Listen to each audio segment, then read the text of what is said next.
All right, good. Hold on. I need to clean my glasses, otherwise I can't see what I'm reading, which may be better these days anyway.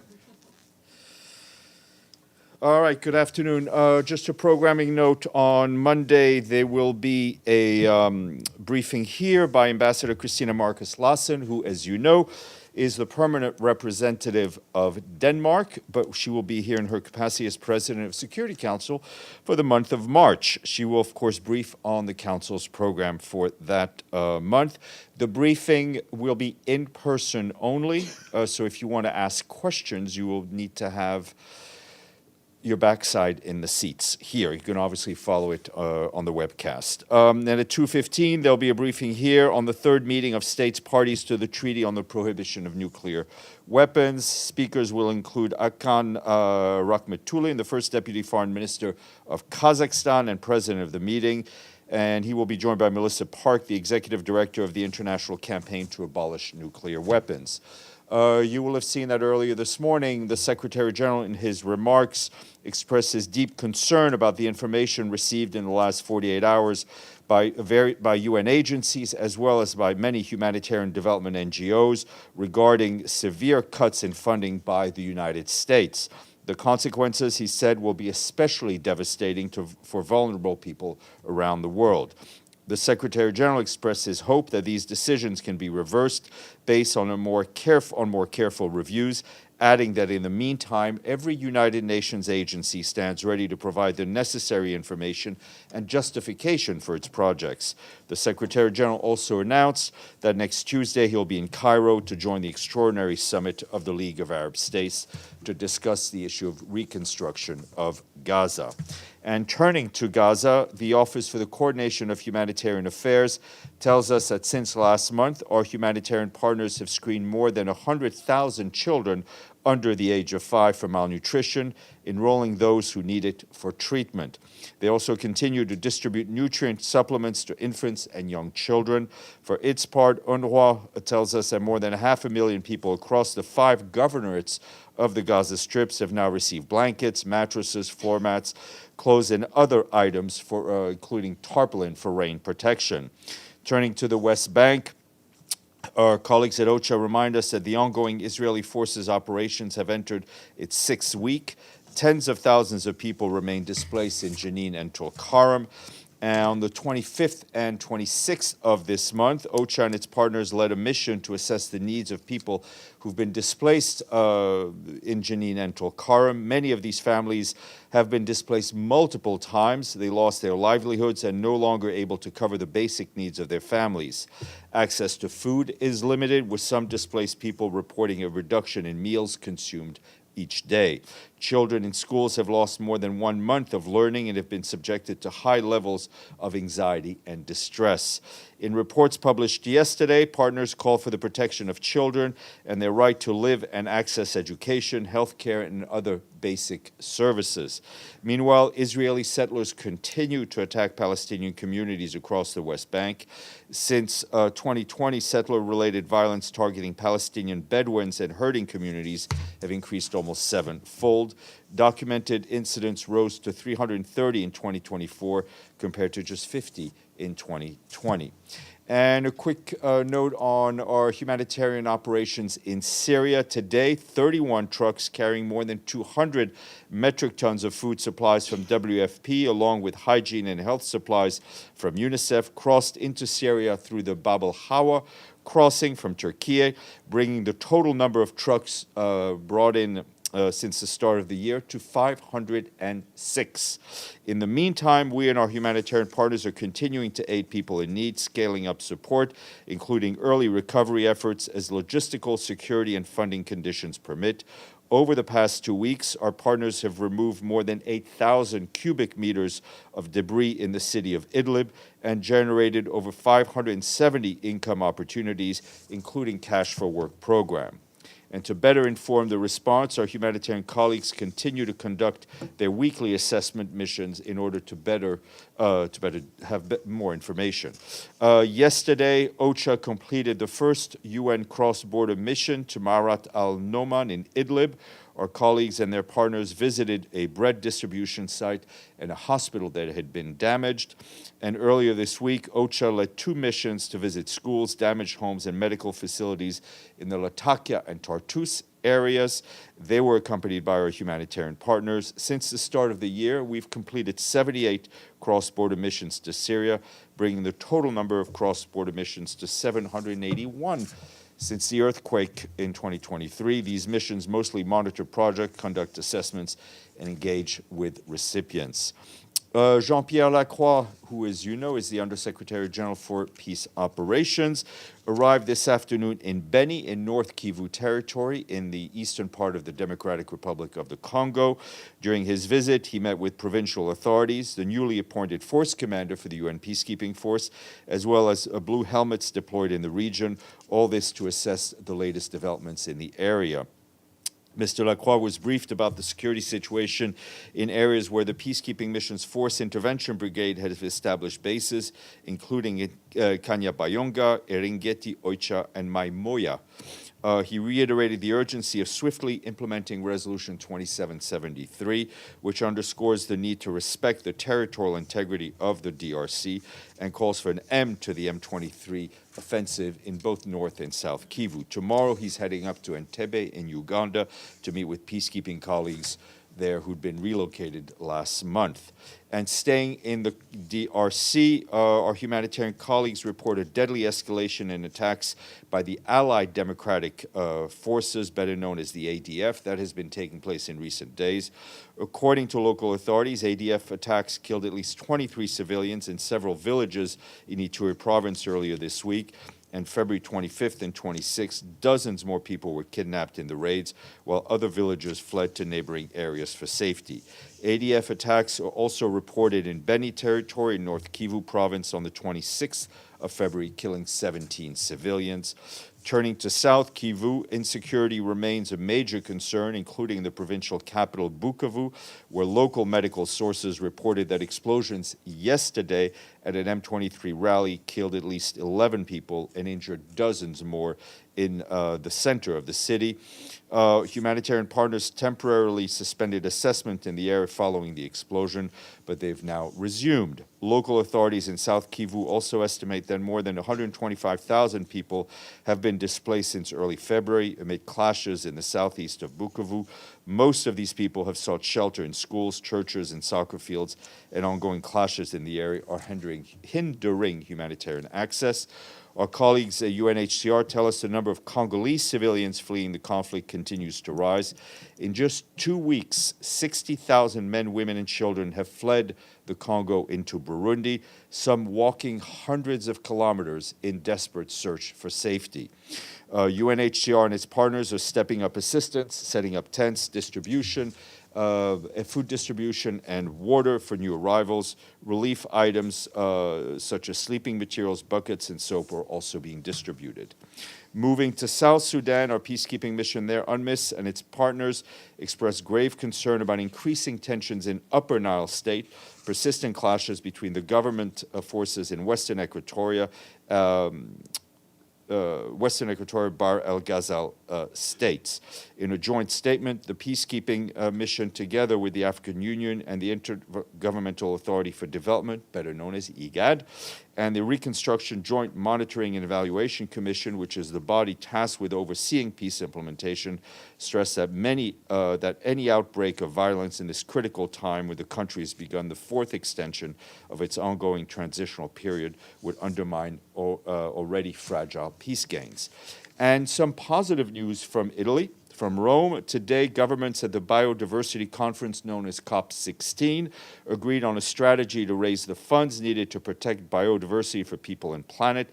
As a reminder, we need to mobilize at least $200 billion a year by 2030 to close the global biodiversity finance gap. We very much welcome this announcement. Parties also hammered out agreements on biodiversity, finance planning, monitoring and reporting and review, and the full set of indicators to measure global national progress towards implementing the Kunming-Montreal Global Biodiversity Framework, which was agreed to in Montreal in 2022. Additionally, the fund for sharing the benefits from digital sequence information on genetics resources, known as the Cali Fund, because of its creation in Colombia last year, was launched, opening a new chapter in mobilizing private finance for biodiversity. Couple of international days to flag for you. Tomorrow marks the Zero Discrimination Day. The theme for this year is We Stand Together. On that day, we celebrate the right of everyone to live in full, a productive life and a life of dignity. And tomorrow is one of my favorite days of the year. It is World Seagrass Day.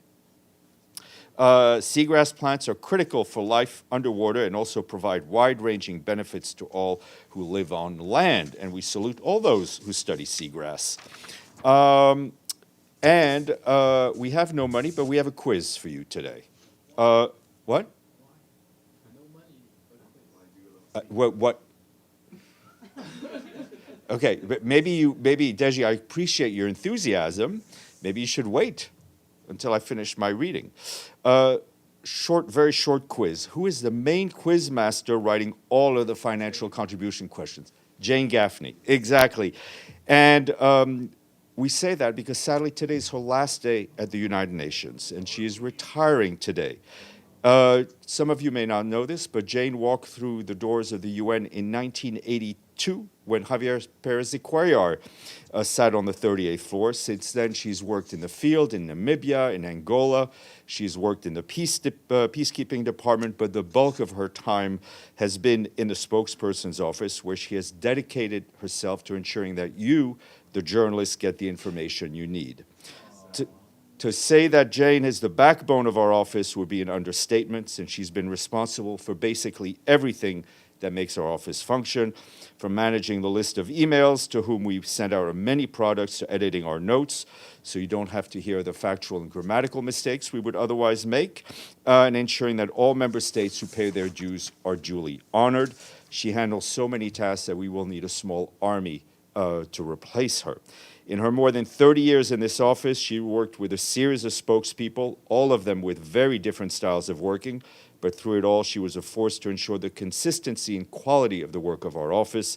Personally, I've learned a lot from her: attention to detail, attention to precedent, an appreciation of the history of which we're responsible. The one thing she's not been able to teach me was punctuality. But as she goes onwards and upwards in her life, we want to thank you, and thank her, excuse me. We want to thank Jane. We always want to thank you. We want to thank Jane for her friendship, her charm, her invaluable knowledge over the years. As they say in Gaelic, Sean got foil, which means see you soon. Edie. Thank you very much, Steph. And before I ask any questions, on behalf of the United Nations Correspondents Association and myself personally, I would like to thank Jane for all of her invaluable help to all of us over the year.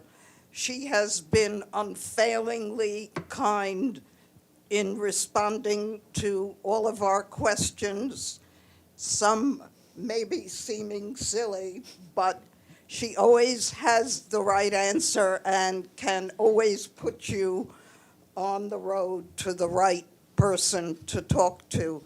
So Jane, on behalf of UNCA, we wish you whatever you wish for yourself as you start the next steps in your life and retirement. I think we should stop the briefing here. But go ahead, Edie. In Jane's honor, we'll take a few questions. Okay. Yeah. Steph, the Secretary General spoke about information that the United Nations had received in the past 48 hours. Can you give us some granular details on how much money the United Nations is set to lose, what specific programs are being cut, and what I know the SG said that the UN agencies are ready to defend their programs, who's making any requests to go and do that? Thank you. Okay, so the way we have been informed, and this started a while back, but intensified over the last few days, is various agencies have gotten letters, right?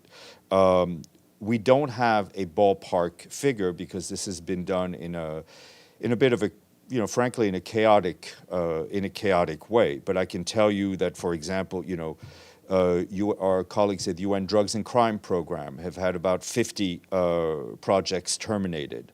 As the SG said, their office in Mexico, which deals, among other things, with the flow of fentanyl, may have to close.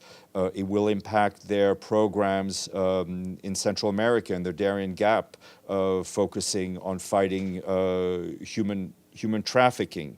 IOM's programs in the DRC have basically shut down. Their programs in Haiti are at risks. Our FAO colleagues received 27 termination letters, and the list goes on. The Secretary General has been on the phone this morning with the heads of the major humanitarian development agencies to express his solidarity, but also to get a good picture, snapshot of what is going on, which is not a positive one in any way. Agencies are in touch with their counterparts if they can find them in the U.S. government. So we're continue trying to seek some clarity, but I can tell you that for our side, our priority and our focus and our determination remains on doing everything we can to continue to provide a life-saving aid to those who urgently need it. Tony. Shukran, Steph. Just a follow-up question on the same topic, actually. We heard SG saying today that he's hoping that this decision or these cuts by the U.S. administration can be reversed. What if the U.S. administration didn't reverse these cuts? What's your plan B as United Nations here? Well, obviously, we're also looking at the diversification of our funding partners.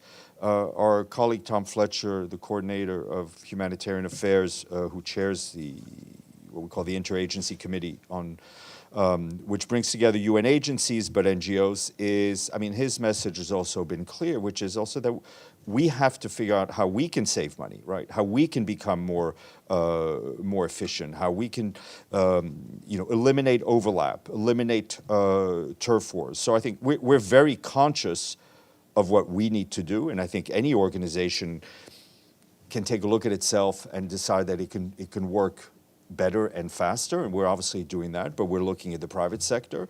But it's not only the U.S., and I think Secretary General alluded to that there are other countries who've announced cuts in humanitarian and development aid, and all of that is extremely worrying. Senor? Steph, more follow-up. After the severe cuts, and since the Secretary General doesn't speak with Donald Trump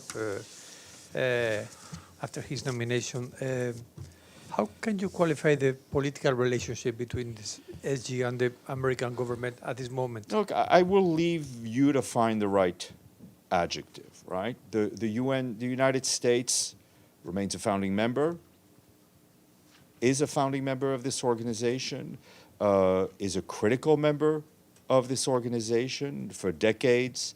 The generosity of the American people has helped to lift millions out of poverty, has helped to eradicate diseases, has frankly helped to build a more prosperous and safer world for which Americans benefit and the whole world benefits. We have tried at fairly senior level to engage, especially on this issue, but I can't say we've detected much interest on engaging on this issue. Gabriel and then Deji. Thank you, Steph. Also, just want to say briefly, congratulations to Jane and echo the comments from Edie. Good luck in your retirement. We'll miss you. Steph, you said that agencies have received letters. Letters from who exactly? Letters of termination, most of them, I think, came from the State Department, from Peter Morocco. Thank you. When the Secretary General said he's hoping that these decisions are reversed, has he sent any formal reply to the U.S. government, either in writing or otherwise? Well, we're continuing to trying to establish the appropriate contact. As I said, our agency heads have engaged with their counterparts as well. And would you classify this now as a crisis that the UN is facing because of this?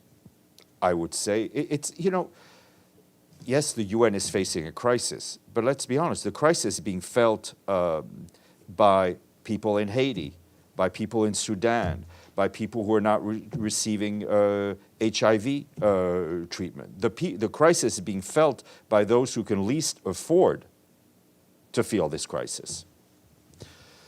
Deji. Still a follow-up on that.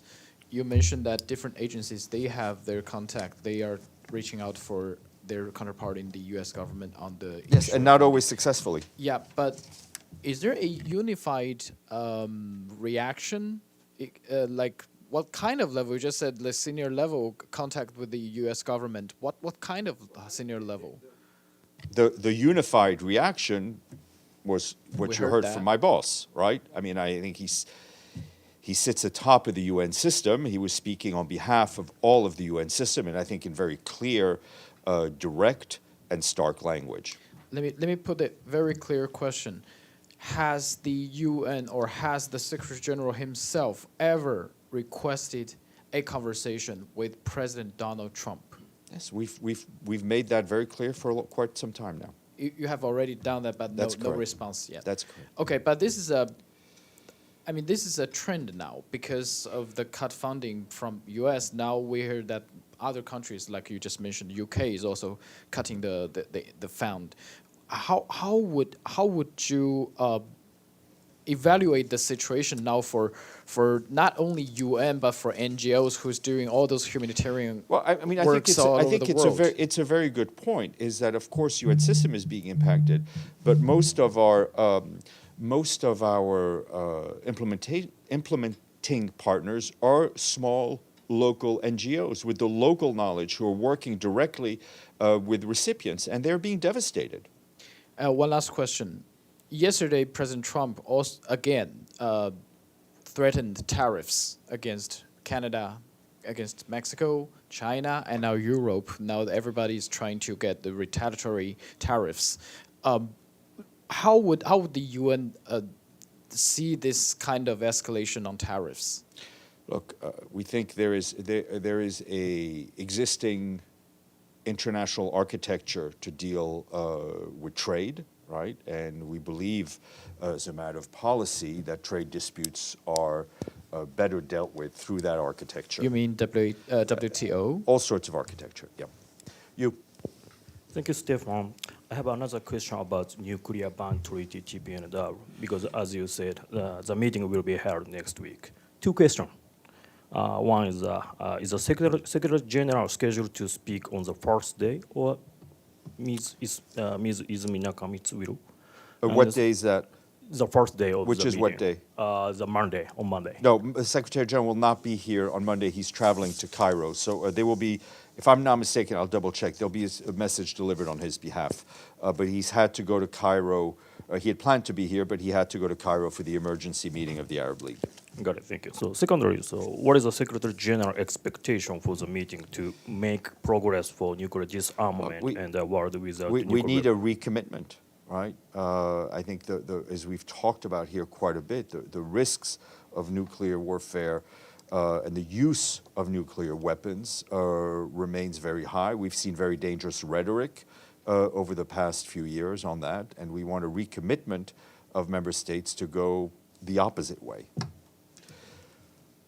Edith Lederer. Thank you, Steph. In his remarks to us, the Secretary General mentioned some specific examples. Afghanistan, Ukraine, South Sudan. Can you confirm that all of the projects that he referred to in those countries have actually been terminated? I mean, that's my understanding. I mean, he said it, yes. Okay. Thank you very much. Enjoy the rest of the weekend. If we see each other over the weekend, it will not be pleasant. Unless somebody invites me to